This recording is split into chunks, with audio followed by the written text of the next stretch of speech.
Hello there, my name is MacHorse, and welcome to another low effort video.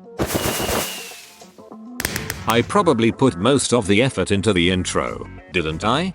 Anyways, over the year, I've been making some quick short videos demonstrating solutions to some really exotic questions.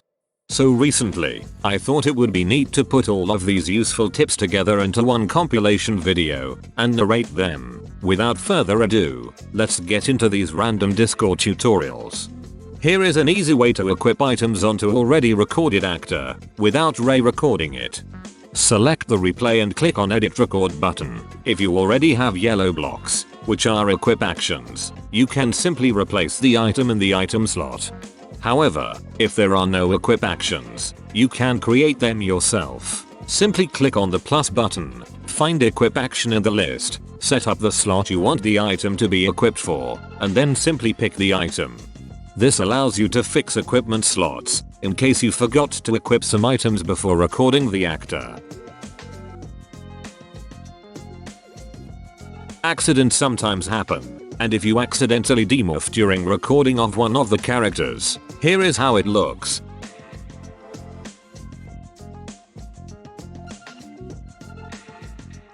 And here is how we can fix this. Select the actor with which this problem happens, and click on Edit Record button. Scroll through the timeline, and find the blue block. Click on it, and if no morph appears, that means this action causes the actor to demorph.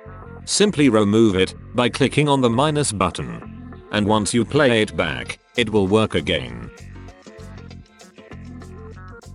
This one isn't really a tutorial, but with the spinning technique shown in the animated poses tutorial, and with stick option enabled in the impact category, you can create spinning projectiles, for example throwing hatchet, also known as Tomahawk.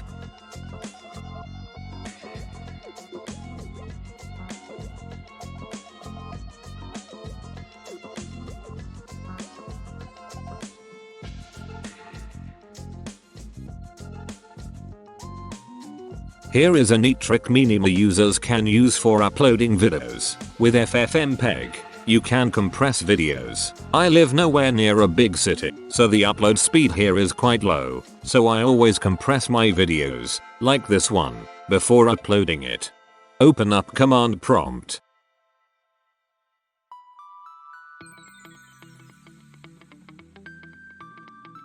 And then open the folder where your ffmpeg is installed. Drag over the ffmpeg.exe over the command prompt window. Input --i space. Then drag over the video file. Then input following configuration. I'll paste it in the pinned comment, and then drag over the file again, but input a new name of the compressed file.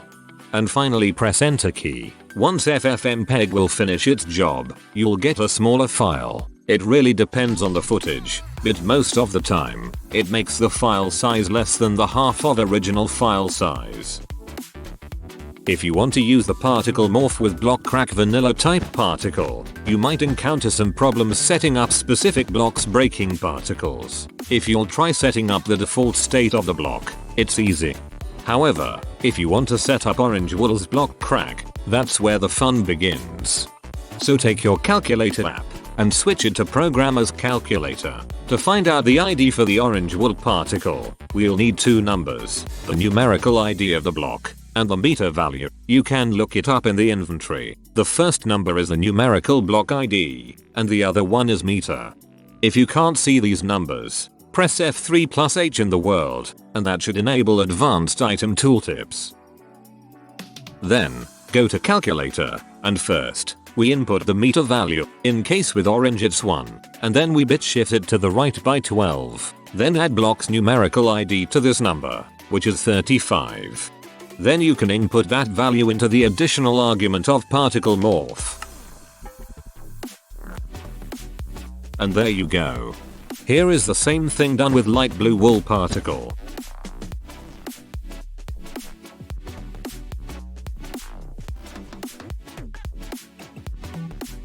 Let's say you want to make a classic creepy stare scene, where the character turns its head around 180 degrees without rotating the body. Record two actors first, the one who's going to turn the head, and the other one who's gonna get scared.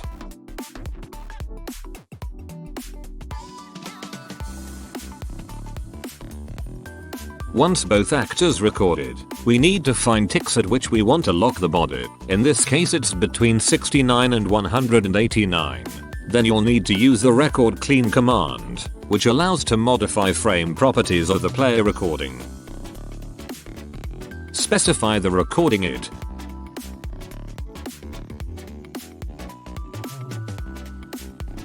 Your tilde, which is in this context means grab the value from the first frame of the given range, and then 69 and 189.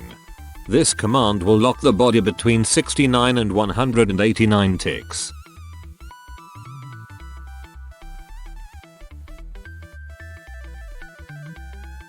Let's say you're coming to Blockbuster from More Player Models mod. You most likely used SergiDPlay a lot. This clip shows two ways to make your characters change poses. First way is to configure the morph to have a custom pose applied when you sneak. Just edit the morph, pick the pose, and then enable sneaking pose toggle. During recording, when you'll sneak, you'll activate the sitting pose.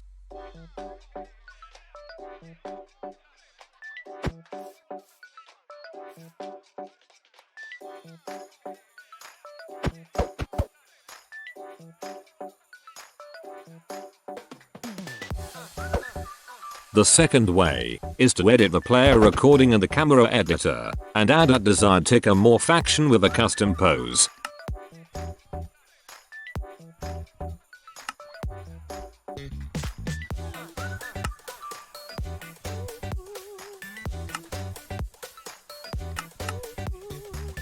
And then afterwards, add another morph action with the previous pose to restore it.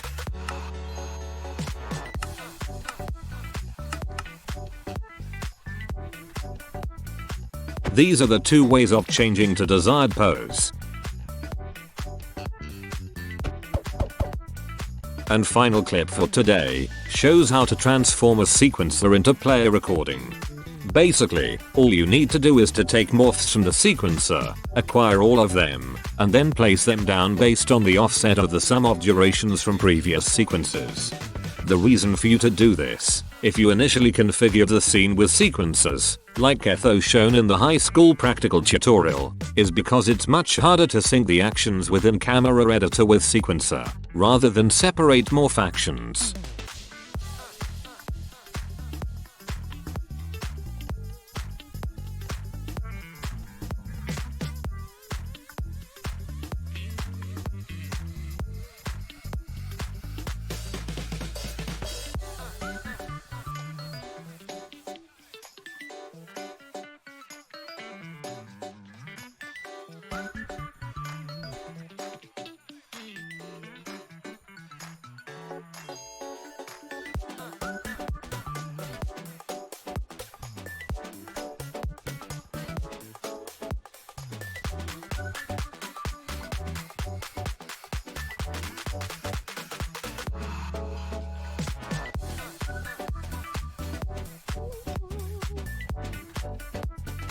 I hope this video taught you a couple of new things. I would admit that this video is a bit too random. Thanks for watching, and goodbye.